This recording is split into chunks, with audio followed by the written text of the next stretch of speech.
সর্ষের তেল গরম হলে তাতে শুকনো লঙ্কা ও কালো জিরে ফোড়ন দিন। এরপর পরিমাণ মতো পোস্ত এবং তার ঠিক অর্ধেক কালো সর্ষে বেটে রাখুন। সর্ষে ছেঁকে নিতে ভুলবেন না।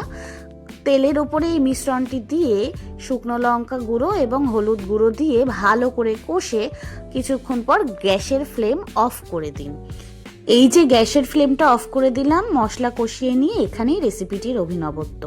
আপনারা বাজার থেকে কিনে আনা টাটকা ইলিশ মাছ বেশি ধোবেন না কিন্তু।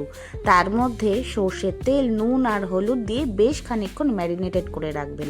এরপর কষিয়ে রাখা মিশ্রণের মধ্যে সেই ম্যারিনেটেড ইলিশ মাছ দিয়ে ভালো করে এপিট ওপিট করে হাত দিয়ে মাখিয়ে নিন।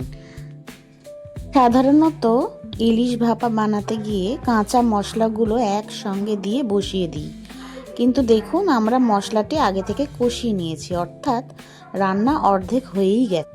চেষ্টা করবেন মাছগুলি যেন একে অপরের ওপরে না থাকে, পাশাপাশি থাকলে তাহলে মশলাগুলো ভালোভাবে ঢুকবে। এরপরে দেখুন গ্যাসের ফ্লেম অন করে দিয়েছি।